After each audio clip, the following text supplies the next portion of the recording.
High guys, welcome back to my another blog. আমার অন্য একটা ব্লগে তোমাদের সবাইকে স্বাগত। এই গরমে তোমাদের জন্য দুর্দান্ত আমের একটা রেসিপি নিয়ে এসেছি, আশা করছি প্রত্যেকের ভালো লাগবে। এই দেখো কি সুন্দর রেসিপিটা, দেখতে তো দুর্দান্ত লাগছে। এটা হচ্ছে ভাপা দই। তো আমের ভাপা দই মানে ম্যাঙ্গো ভাপা দই কীভাবে বানাবে সেটাই দেখাবো। এর জন্য একদম সিম্পল উপকরণ লাগছে: 1 বাটি দই, এভরিডের প্যাকেট, সামান্য স্বাদ মতো চিনি আর আম। আর বেশি কিছু কিন্তু লাগছে না। প্রথমে দইটাকে একটা কাপড়ে বেঁধে ভালো করে জলটা ঝরিয়ে নিতে হবে। তো দেখো বন্ধুরা, এবারে কিন্তু আমি কাপড়ে এটাকে বেঁধে দিচ্ছি। বেঁধে আমি 3 ঘন্টা মতো রেখে দেবো। তার 3 ঘন্টা পরে তোমাদের সামনে ফিরে এসে দেখাবো যে কতটা জল পড়েছে। দেখো ছাকার সাথেই কিন্তু কিছুটা জল ঝরছে। আর এইভাবে 3 ঘন্টা রেখে দেবো। আর এইদিকে আমি ততক্ষণে আমটাকে ব্লেন্ড করে নিচ্ছি।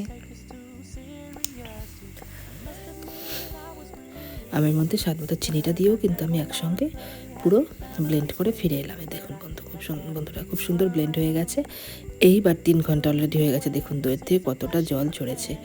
এইবার এটাকে দইটাকে খুলে নিচ্ছি। দেখতেই পাচ্ছেন যে ছানার মতো কিন্তু জল ছাকা হয়ে গেছে। এইবার এখানে মিল্ক পাউডারটা দিয়ে দিলাম, দিয়ে তার মধ্যে আমের পাল্পটাও দিয়ে দিচ্ছি। দিয়ে সবগুলো কিন্তু খুব সুন্দর করে একবারে মিশিয়ে নিতে হবে। তো দেখুন বন্ধুরা, আমি কিন্তু এভাবে আস্তে আস্তে নেড়ে চেড়ে খুব সুন্দর করে মিশিয়ে নিয়ে ফিরে আসছি আপনাদের সামনে। দেখতে থাকুন। দেখুন বন্ধুরা, কোনো লাম্পস নেই, খুব সুন্দর করে কিন্তু মেশানো অলরেডি হয়ে গেছে। এবার এটাকে এরকম একটা কেক টিন নিয়ে তার মধ্যে আমি একটু বাটার পেপার দিয়ে তার উপরে বসিয়ে দিচ্ছি। এখানে কিন্তু কোনো তেল বাকি কিছু লাগানোর দরকার নেই। তা দইয়ের মিশ্রণটা এখানটায় আস্তে আস্তে ঢেলে দিলাম, দিয়ে একটু ভালো করে ট্যাপ করে নিব যাতে করে বাবলসগুলো বেরিয়ে যায়।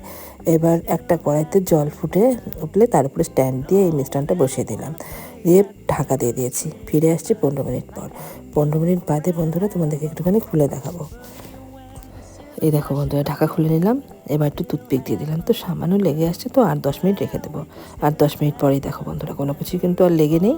আমার ভাপা দই হয়ে গেছে। এটাকে আমি ঠান্ডা করে নিয়েছিলাম, ফ্রিজ থেকে ঠান্ডা করে তারপর বের করলাম আর ডিমোল্ড করে নিয়েছি। দেখতেই পাচ্ছ যে কতটা সুন্দর লাগছে দেখতে। এবার ওপর থেকে আমগুলোকে ছোটো ছোটো টুকরো করে কেটে নিয়েছি। তোমাদের যেভাবে গার্নিশ করা ইচ্ছে সেভাবেই করতে পারো। তো আমি একটু আম এবং আমন্ড কুচি দিয়ে এটাকে গার্নিশ করে নিয়েছি।